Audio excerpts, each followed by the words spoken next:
I got Lucas McGill here. Tommy Lepore here from Blue Springs South. Brett Norfleet. Hello, everyone. Welcome out to the P3 building at the Sports Barn for another edition of YBMcast, powered by Game 7 Baseball, game7baseball.com. Today, we trucked out to the outskirts of, Wentzville. The boonies. The boonies, yeah. And to talk to this gentleman to my right, Brett Graves, with P3 Pitching Performance. And as always, I'm joined by our good buddy, the guru himself, Kevin Mulder from PBR. How you doing, buddy? Doing great. It's been a minute, right? It has been a minute. We're in that magical window between, the XL period. Yes. We've got a week and a half till high school baseball starts up, so enjoying catching my breath and anxiously awaiting the start of the season as well. I am pumped up about Missouri baseball. I think the state across the board is going to be really good. I think from Class 3 all the way up, I think there's some really good Class 3 teams. I know we don't talk a lot about that, but I try to pay attention as much as possible.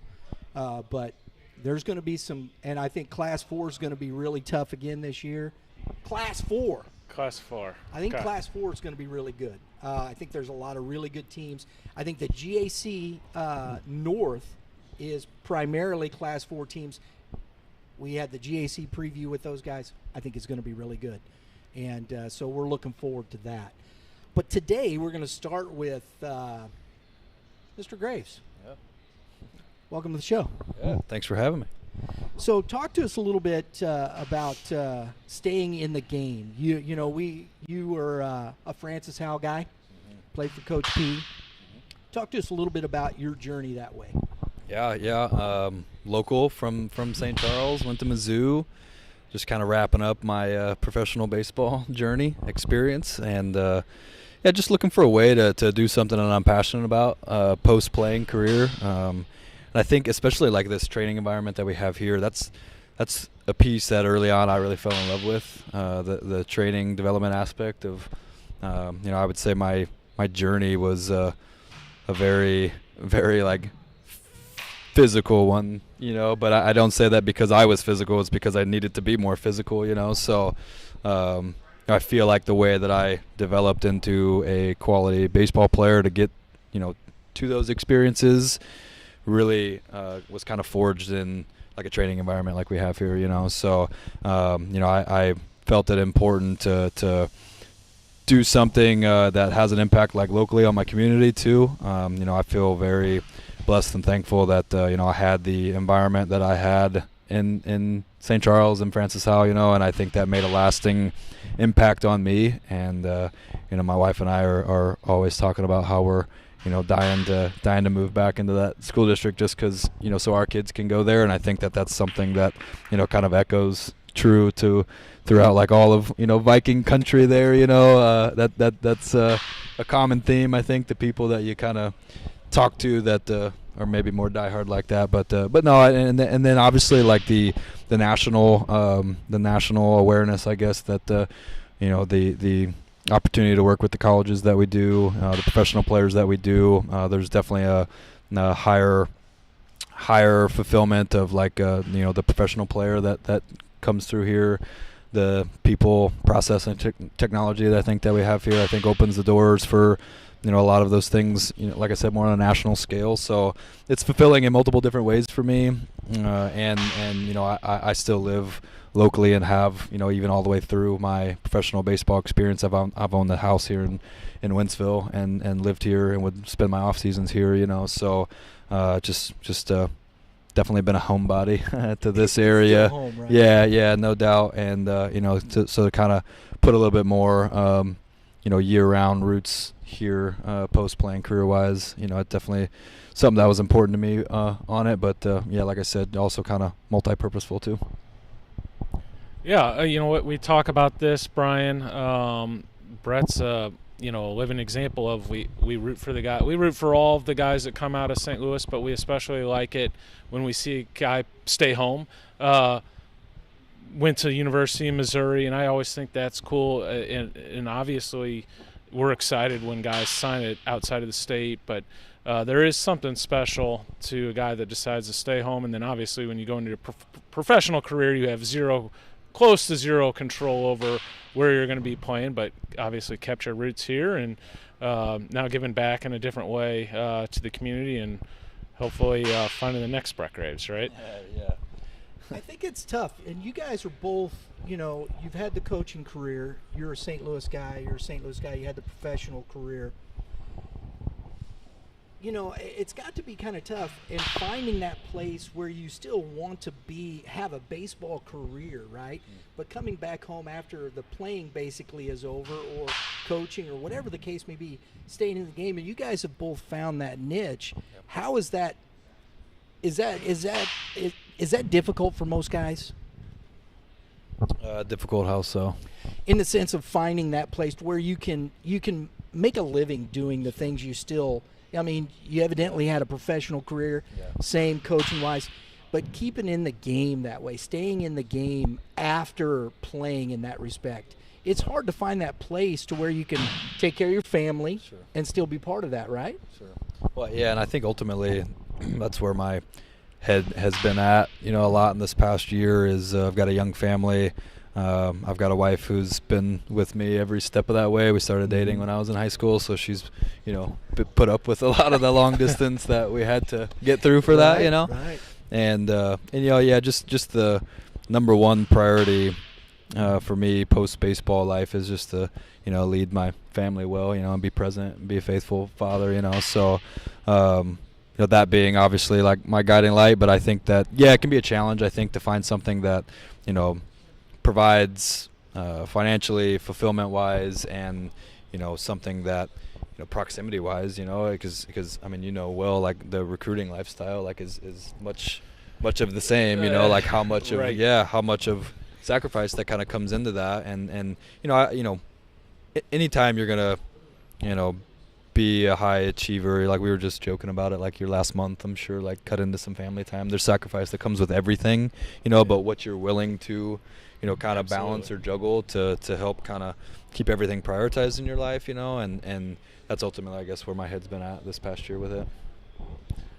Yeah, I think probably a little bit different answers or situations for both of us, but being where you are from is great if you can find a way to do it and enjoy it and want to do it. And for me personally, I'm thrilled to be back in the area, and loved coaching. And when I was coaching, I always wanted to be back here, and so it's kind of works both way. And Brett kind of hit on the recruiting cycle and having young kids and wanting to be around for them to grow up. That presents a challenge, and Brett's found something here where he's going to be able to do that, and I've found something where I'm able to be around and coach my 7-year-old son, etc. So that stuff is important to me, and everyone's in a little different spot. But there are some real sacrifices. People talk about, we'll shift it back to Brett here. You look at the big leagues, and those guys get paid a great sum of money to play baseball. But there is a real sacrifice, and it's beyond, hey, you got to get up and lift weights, or you got to go to the field and spend the time. You're doing that at a location that's not home, and there's family members, and there's a lot of moving pieces. There's spring training, then there's the city that you play in, and then the city where you ultimately live in. So there's a lot of things that go on to it. And yes, would most of us sign up to do something like that? Yes, but there are some real world pieces that go with that often get overlooked by the casual person. And I think that's a great point you make, Kevin, because talent, all those things, you have talent, this, that, you're a great pitcher, great hitter, whatever the case may be, but you get to the big leagues and all of a sudden your world is completely different than anything you've had before, correct? Talk about, with kids that aspire to that. I think that one of the toughest transitions for most high school kids is from a senior in high school to a freshman in college. and all of a sudden, hey, this is a job, right? Yeah. So what is that transition then from college to the pros in that respect? Yeah. I think it takes a whole nother step further for sure. It's similar in nature, and I think that, having gone through it from like a, maybe a local high-performing high school athlete to then into a Division I scenario, and I got to throw, 50 or 60 innings or so as a freshman, which, in that type of environment I thought was like pretty good. Don't look up my stats because they weren't great after that.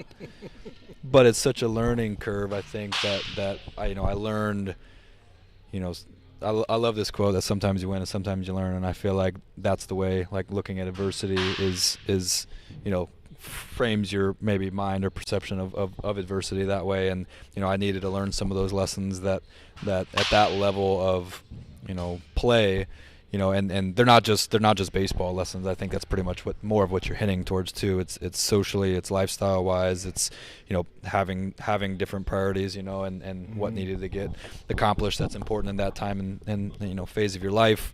But then, once you get into professional baseball, you're just hit with so much more free time, downtime too, that is a challenge for a young man, I think, sometimes too, especially if you're off in a place where you don't know anybody, your family's not there, your significant other's not there.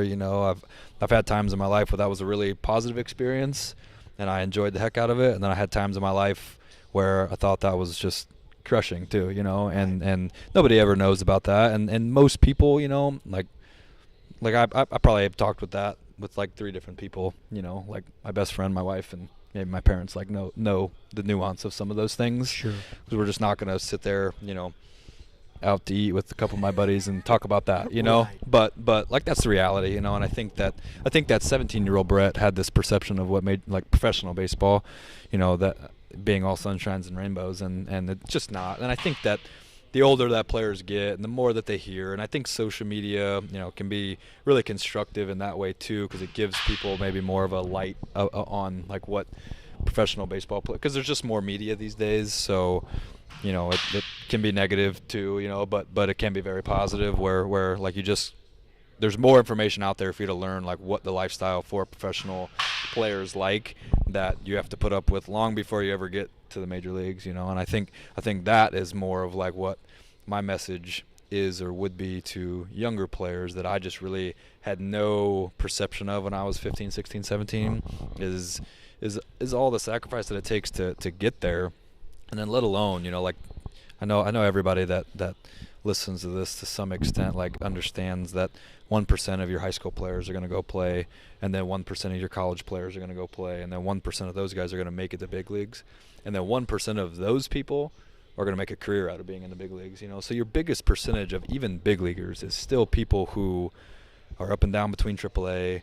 They're looking for that right scenario where they stick with a team. Like that's your bigger percentage of guys. Your guys that are, 6 to 8 to 10 years in the big leagues is just so few and far between that the reality is for even the big leaguers, most of those people, are not dealing with, flying on a private jet and, right.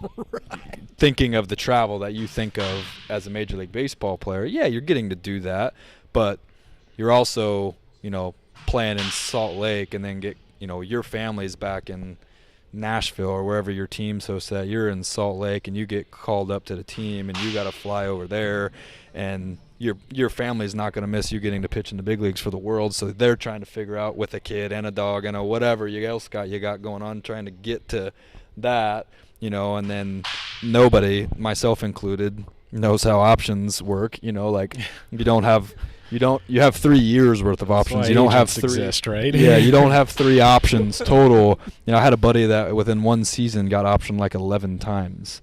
So within a 6-month period, he's going up and down, and sometimes they'll option you, and you'll in Miami, you'd drive up to Jupiter and you'd sit there for a couple days, and then they'd option you right back, and like, and your family's still in the AAA city or whatever the case may be, and like that is the truth and the reality for even the most of the big leaguers, guys that have gotten to play in the big leaguers. Now, when I say big leaguer, you think of Miguel Cabrera, Adam Wainwright, Yadier Molina, like you think of those names, and like absolutely, but still, think about that think about that pyramid that I just described, the 1% of each person, going to that, like you're still talking about like the top percent of the big leagues, which, yeah, much easier to deal with sacrifice because financially, like in that circumstance, you just pay for a private jet and they fly on down there, or they like there's just less things to consider, that make it easier to like put up with, Sure. So the bigger percentage of people is dealing with much more like day-to-day lifestyle things that your common baseball fan can relate more with, but trying to figure out how to play in the big leagues, be a good dad, perform well on the field, and you're dealing with all those other things I just described too, and being optioned 11 times. Yeah, and your wife's traveling and your dog's back there, and you got to figure out how to get it. I mean, it's not a big deal either. I don't want to make it sound like that's a huge deal, Well, but like still, still, it's just life it's things just that come basic- up. Sure, yeah. sure. I think the thing that is especially for young players, and I've seen this from a lot of different angles as a coach, and now my role at PBR, how guys react to some success, and the guys that I think are usually end up being the most successful, the ones that realize you almost really never make it. Whether once you achieve some success. So let's take a freshman in high school or even an 8th grader. His goal might be to make the high school team. Great goal. That should be. And some guys are then done. They stop working because they've reached what they wanted to reach, and then it's be the varsity team, and then get a commitment to a school. Now, that's when you really start to see it. Some kids will just stop working because they think they've made it. Hey, I've committed to big school U, so I'm good. When in reality, the kids that end up being good are the guys that realize now it's time to turn on the jets because it's a big country. It's even a big world once we start talking about professional baseball. And then once you get to that school, okay, maybe I'm a starter at big school U now, and then I'm good. Okay, I'm the starting shortstop at big school U.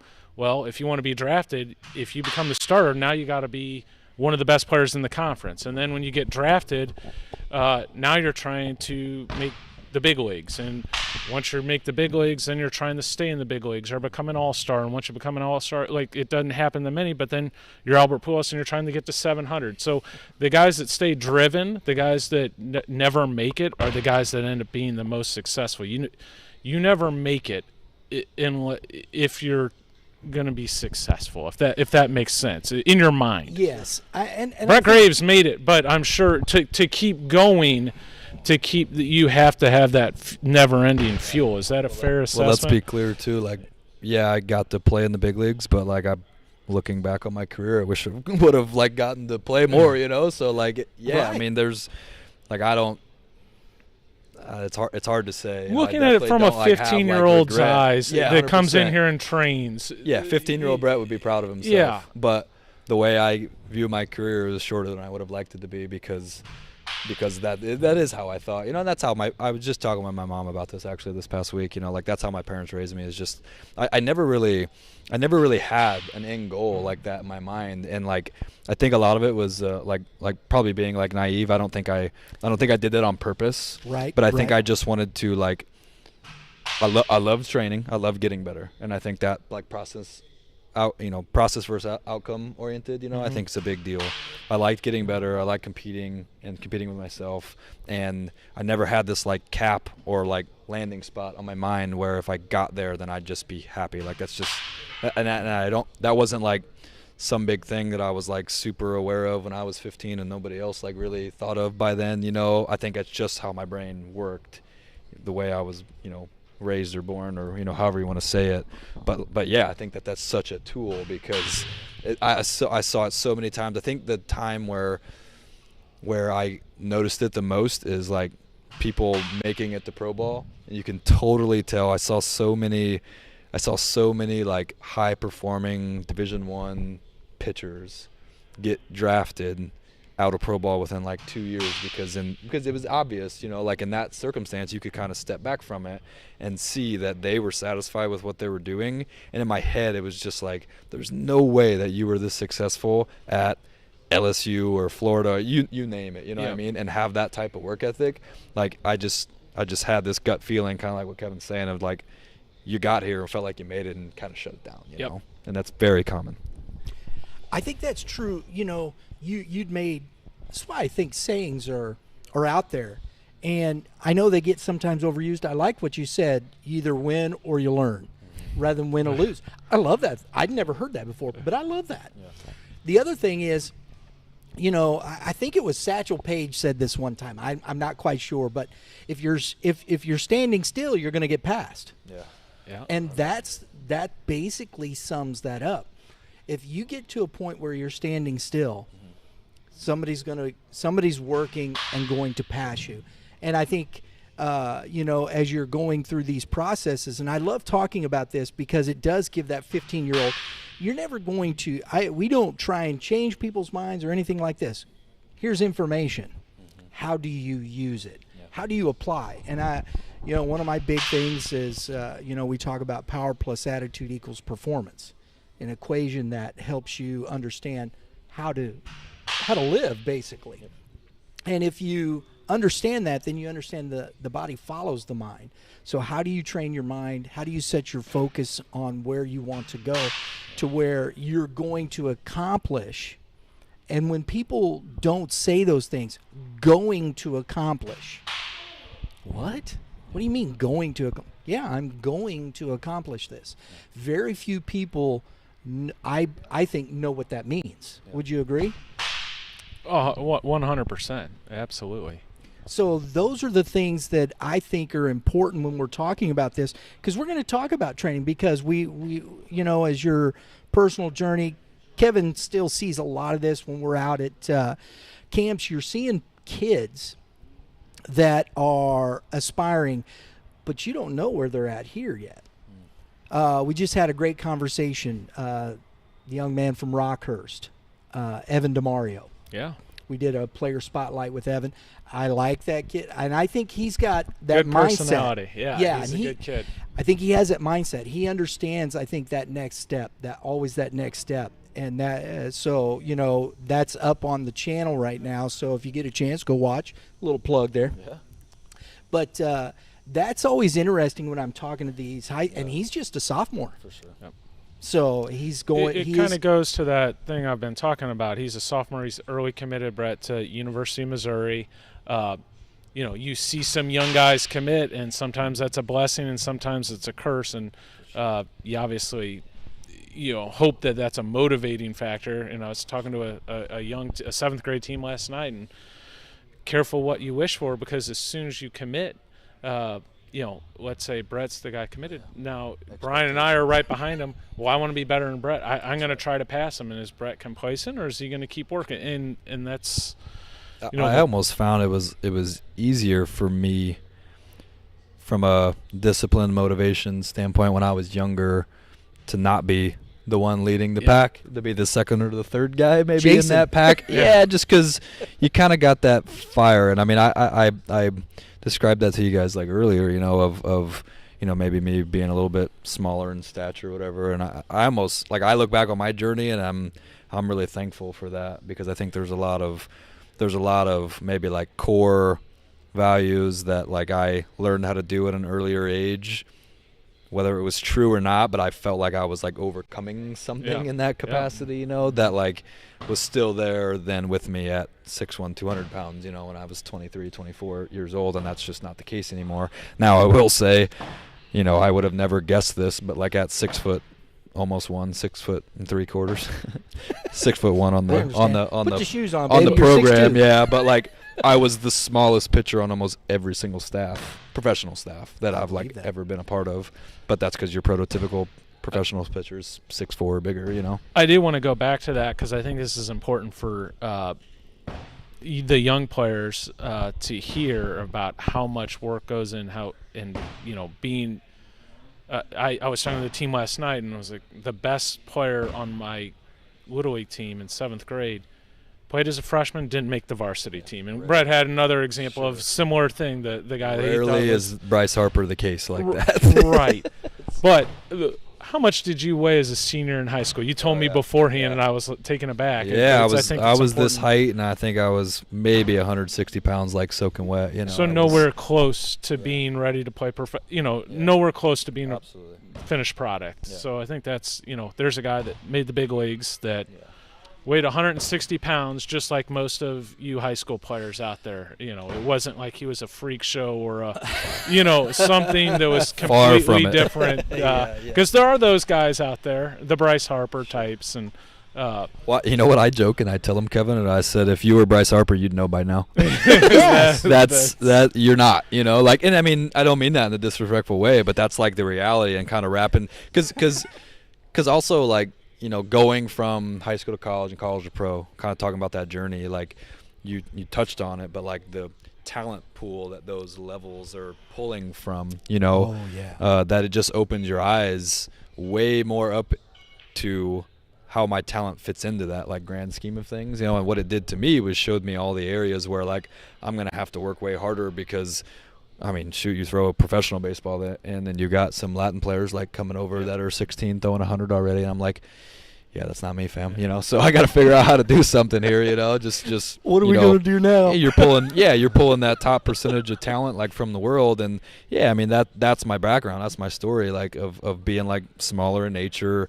Felt like I had to really like overcome some things in the weight room side of things to maybe be a high performer, and and every step of the way felt like I was never the one leading that pack from a physical or talent standpoint. I was always kind of playing catch up, but I figured out a way to maybe execute like what my goals were in those like scenarios, So what's amazing to me, I just finished, we alluded to the late January, February season, super intense for me, it was great. I get to see a lot of high school players in Missouri. I did over 1,100 players that I got to see, and it really is a strong class in the state of Missouri. What is remarkable to me, and we touched on this a little beforehand, how many guys are throwing hard nowadays? How many 90-mile-per-hour arms? How many guys are throwing 88 or 85? And even 93, 94, and a couple guys even throwing 96s. We're in one of the top training places. Talk to us a little bit about what goes on here at P3 and why is this happening? I'm thinking back 15 years ago. If there was a guy throwing 90, everyone knew who it was. He was signed at Big School U or getting ready to, and for sure being drafted. Now that's not necessarily the case. There's a lot of guys throwing hard. What's the secret sauce? What's happening here? Yeah, I think everybody's awareness to like training, its development, like velocity is such a driving factor from a scouting recruiting standpoint at every piece of the game. I had a good season in 2019 in AAA, sub 2 ERA in August, and my average velocity on the year that year was 93, and they told me I didn't throw hard enough, to pitch in the scenario that I was throwing in like the 7th or 8th, and when our closer went up, in AAA, when our closer went up to the big leagues, I would throw some 9th innings and whatever. Yeah, and that's just not good enough anymore. And mind you, like that's my average velocity. I could hit still 95, 96, 97, but pretty comfortably 93, 94. And it was just not hard enough at that point to be a back end bullpen guy for a team that values velocity out of the back end of their bullpen. But so I think that's kind of where the precedent gets set. It gets echoed like all the way down through the game, and the strategies on how to improve that. I feel like 15 years ago in that circumstance, it was like you either threw hard or you didn't. Yep. I feel like when I was in high school, it was like, I was lifting with a football team. I was trying to throw the ball, playing long toss as far as I could, and when I got up on the mound, I just tried to rip it as hard as I could. Like I didn't do any of this. This really, in my eyes, like didn't exist. I wasn't aware of it if it did, and I'm sure to some extent there were people out there doing it already, but it definitely wasn't mainstream like it is now. Certainly, yeah, it was there. It was minute, and it might have been in different states. Yeah, but not broadcast not as much like here, wide scale as it is now. Yeah, and that's like how I figured out. I played football in high school, and I would throw a football all fall, so like your weighted ball training, I felt like I got like the overload balls, like Throwing all fall, football, right? throwing footballs. Yeah. And to be honest with you, like I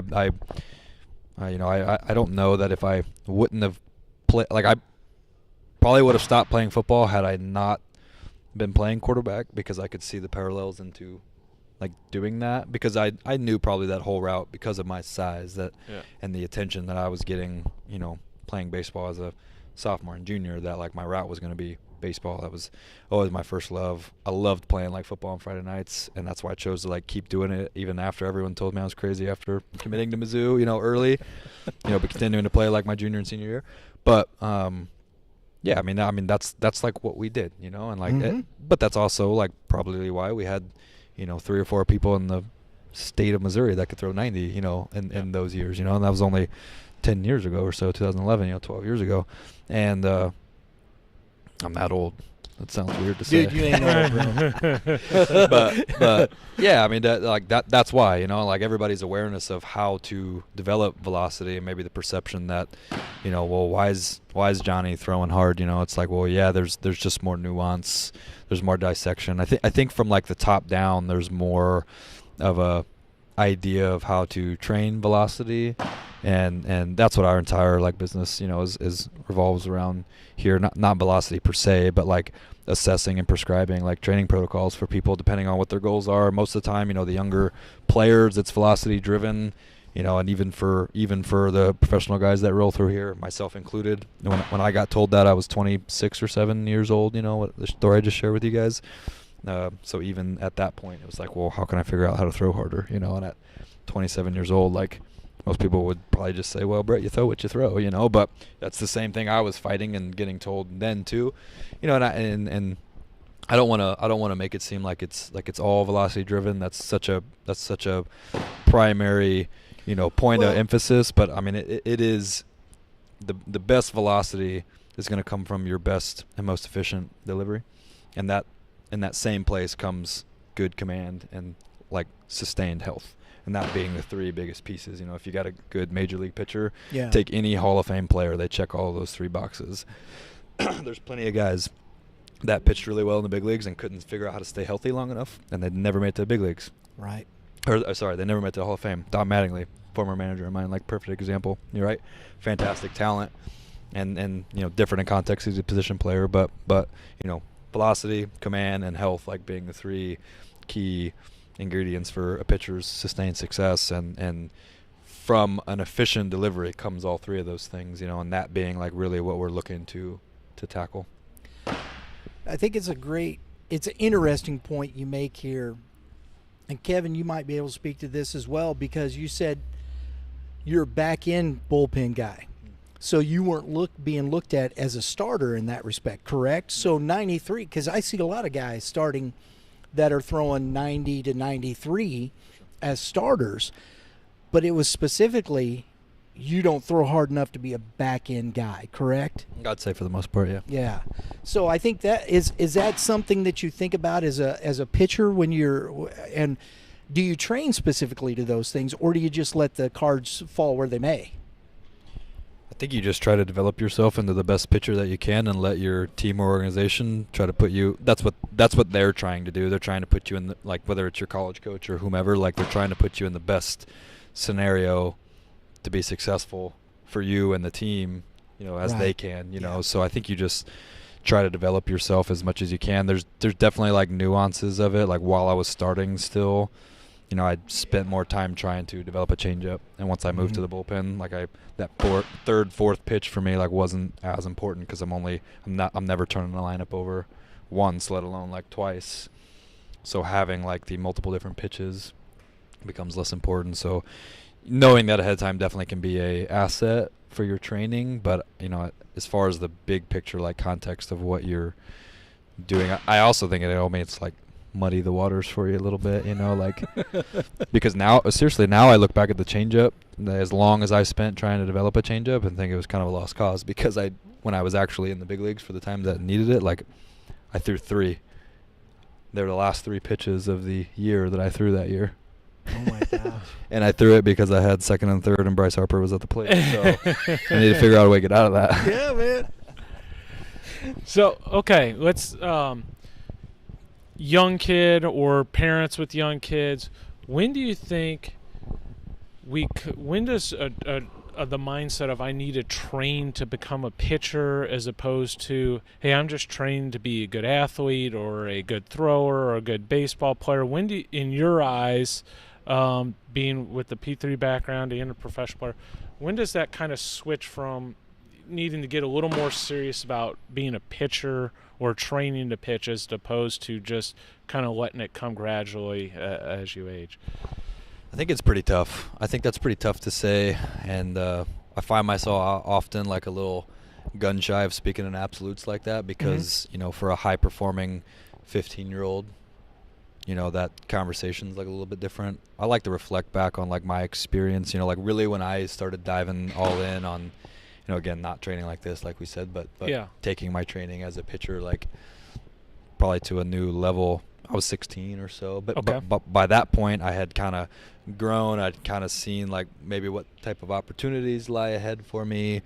You knew you weren't going to play shortstop at Mizzou. Yeah, and I was, or a quarterback or whatever. Don't tell 16-year-old Brett that, but yeah, yeah, I mean, like basically that was the point. Yeah, yes. like and you know, I think that my mentality shifted, but it's also just kind of like a, you know, when I was 13 or 14, I was still just playing baseball just to like have fun. I wasn't thinking about college or anything else, right? I was just enjoying playing baseball, you know. And by the time I was 16, everybody else is kind of, these colleges are coming to watch you, and you know, I'm starting to figure out how to throw a little bit harder then, and I'm growing some more then, and you know, kind of finally trying to like, or finally hitting like some more maturity, physical maturity. I just think that it's so individual for the player. I would say the best way to generalize it is probably more, you know, once you mentally like flip that switch and it's like a next level aspirations to like be a pitcher, you know, and like the reality is if you're a high performing like early grower, that might be 14 or 15, you know, it might be later, you know, like it all kind of depends on what your personal goals are with it. You know, I'm not gonna sit here and say if you don't start training by the time you're 14, you know, like you're gonna be behind the 8 ball because that's good for my business. You know, like right. I don't believe that, you know, like I would say, you know, are there people that fits? Like absolutely, you know, but if you're going anywhere and just going through the motions, like it's just not going to be what you want it to be, you know? So once you're ready to like make that commitment, I mean, man, like too, like it depends on the kid. The kid might be 12. Kid might love doing all the stuff that he's doing, you know? And why would you shut a kid down like that, you know?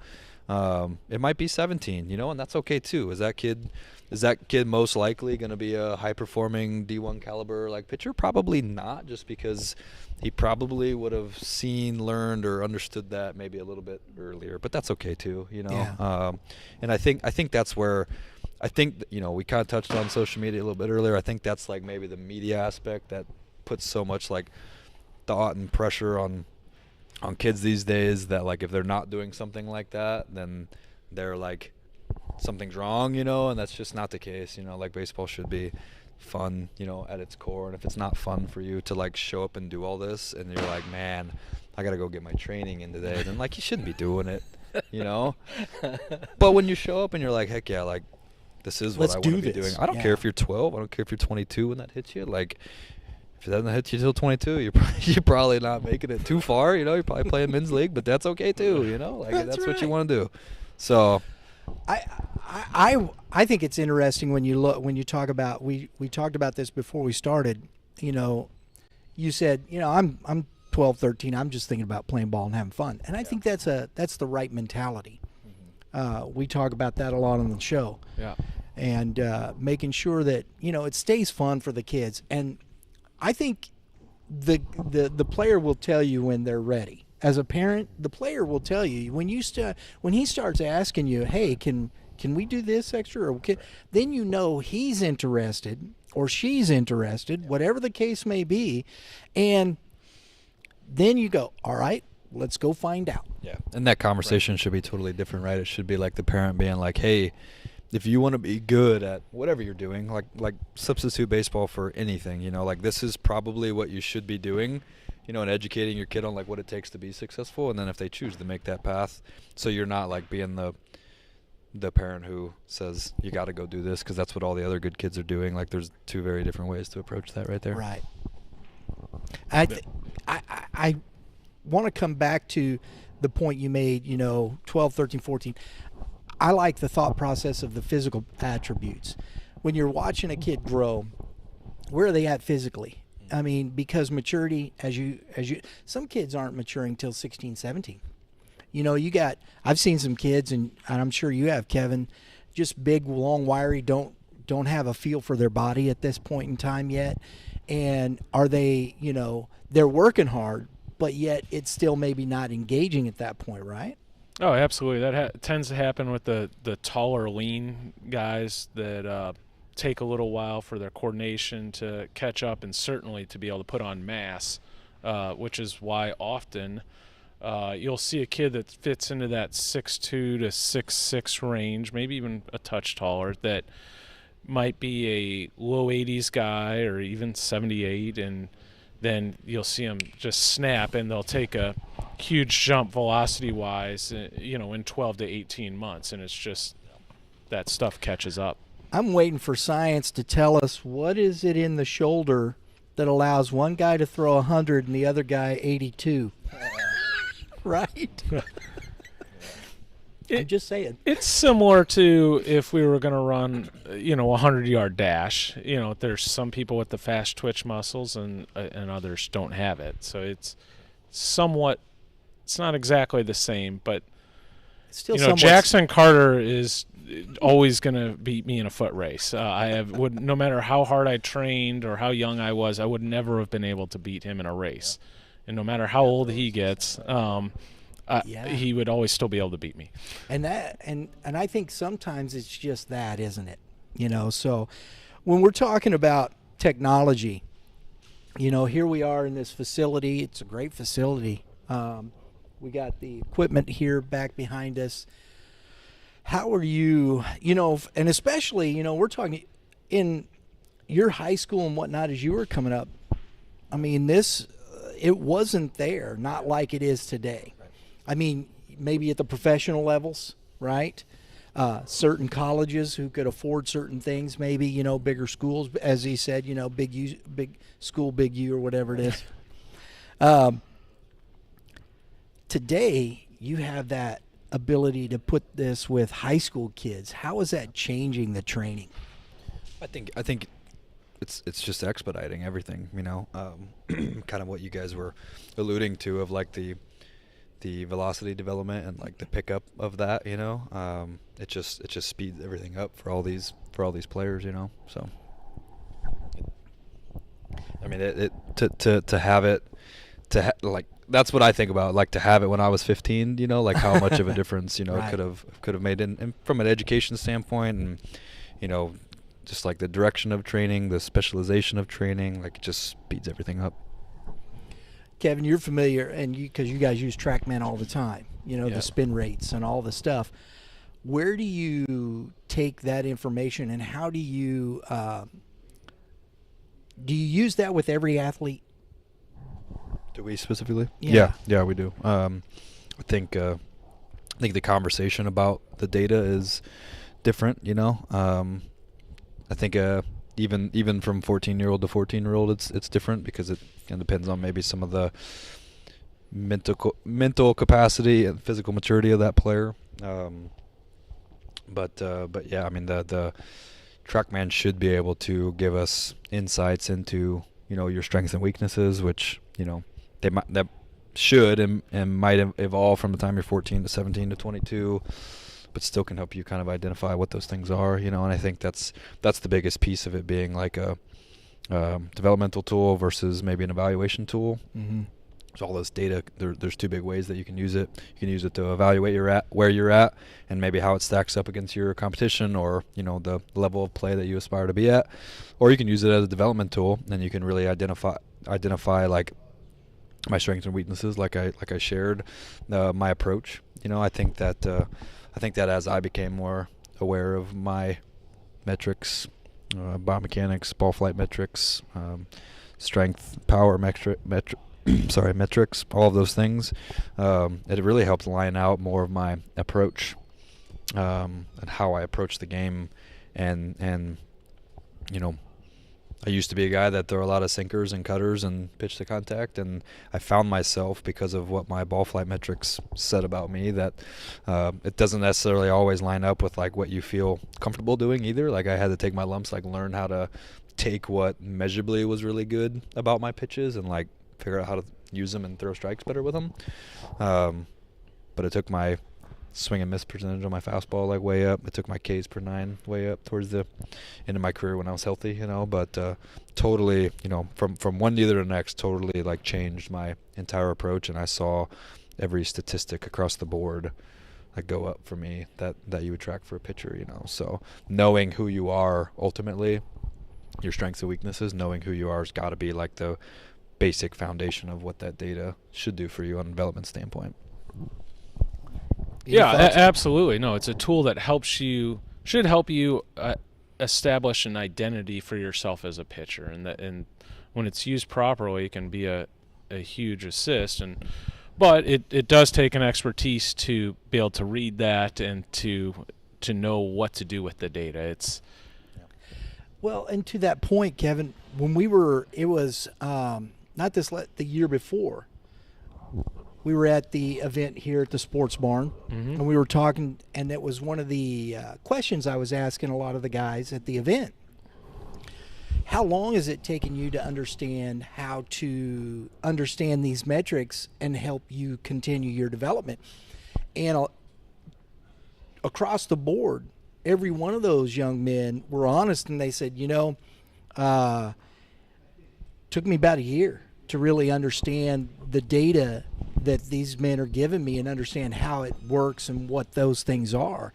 And I think that's a very important thing, don't you? And sometimes they don't know, but who does know is most of the college coaches, and certainly the professional organizations know what those numbers are. And so they see a young kid and they see his numbers. The kid might not. The kid might not know, but the organizations certainly do, and they'll take a kid and make him better based off of his numbers. Yeah. And I think that's an important thing in the training process, is learning how to communicate in a new technological era. When you're training do you feel that, hey, your arm slot, this, that. I know you still use that language, but we're talking technology, and the language has changed in the training process. Am I right? Yeah, I think to a degree. I think still being able to take the data and turn it into like actionable steps for the player, the way that they can understand it, is the most important piece of that whole puzzle, because like you as a coach can have as deep of an understanding about all of this stuff, and it's the difference between being like a scientist versus maybe a science teacher, or like a teacher, of like a particular field. Like you've got to be able to relay it to the person who's consuming it. Otherwise, it doesn't really mean anything to them, like your depth of knowledge on it. So, the player's ability to comprehend what you're saying and actually like make an impact in their game is ultimately that bottom line, like all that matters, Absolutely. I agree. And as a coach, Kevin, when you're talking about these things and you're as training, I think that as an instructor, as a teacher, anybody that is giving instruction, if you can't take information and be able to disseminate it for the individual that you're working with to understand, it's of no value to that person. And the only way that you can use it in that light is as an evaluation tool, because then the other people who are going to see that can say, oh, Brett is this type of pitcher, or this is what Brett does good, and like if you can't do that, then you'll never be able to like have it help you, make you better, so. Right. Final thoughts, Kevin? Any last questions or? No, it's was good to get in here and have a good conversation about this. And now, we went through the whole off season. These kids put in a ton of hard work in here, and now we're about to find out, because I know, one of the most important things about all this is, and this is a little bit of the most important thing is being able to get guys out, right? And how this all translates to the mound. And I know you guys do a good job of harping on that, but we're about to find out, right? We a couple weeks from now, and we get to get out to games and see how the fruits of our labor. You don't want to be the 5 o'clock hitter. Right. You want to be the guy that can apply it to game time for sure. I love that you brought that up because we were just talking about that on the Tuesday show with the kids on the Youth Talk with Mitch. We called them plate monsters. You'd be either a cage monster or a plate monster. I'd prefer to be a plate monster. The bullpen all-star. Yeah, we that's a phrase that gets thrown around. Is it? It matters what you do, the application of knowledge, the attitude in which you go out to the mound. I think these are things that when you're talking about instruction and kids, you're listening to this young man here, and I can call you young man because I'm an old guy. Pay attention to what these things are being said, right, Kevin? Take them to heart because the information is here. Listen to what's being said. Because you're going to go through this process. If you're a baseball player, that's why we like talking to gentlemen like yourself, because I think it's a great opportunity for kids to hear something and somebody that's been through that process already.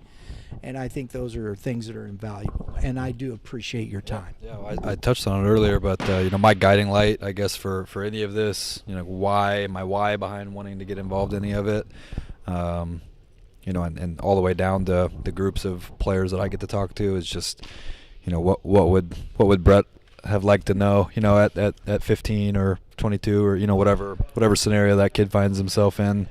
Because I don't necessarily, I don't feel like I have the right answers, but I can tell you from my experience, what I wish I would have known was coming or known how to do differently, or, and I'm not the type of person that wishes, anything was different, because I feel like it, worked out how it, was supposed to, and, I'm thankful for it.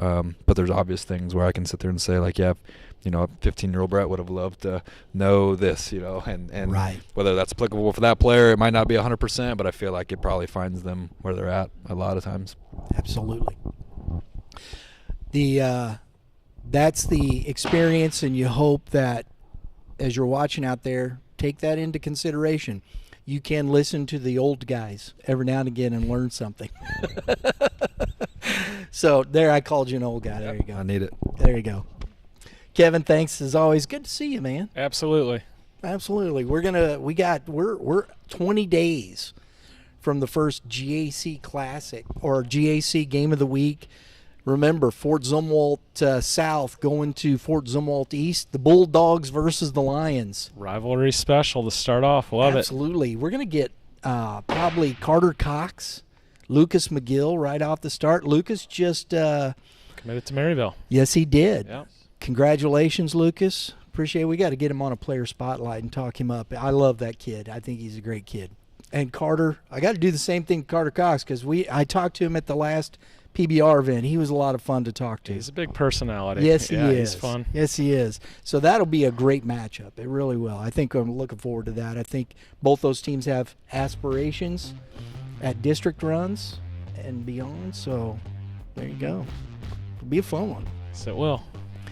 Everybody, thanks for tuning in. We do appreciate it. Remember, Prime Sports Midwest. We got our. I didn't bring the stuff, Lauren. We got a giveaway. Subscribe. I know. Yeah, it was probably. We got a bucket of baseballs. We got a fungo. We got a hitting net. We got the old coach's starter. If you subscribe, if you're not subscribed, subscribe. It gets you in the contest to win that stuff from Prime Sports Midwest. Rick Benz, those guys, they do a great job down there at Champions Village in Fenton. Also, while you're here, comment below. We love Prime Sports Midwest. And when you go down there, check out, they got baseballs, they got hockey, they got football, they got everything. So, and tell Rick that YBM sent you, okay? We appreciate that. Everybody, have a great day in the Lord. Always remember, you pitchers, what should pitchers do? Throw strikes and have fun. I love that. See? Right? Yeah. Right? And hitters? Hit them where they ain't. Exactly. We'll see y'all next time.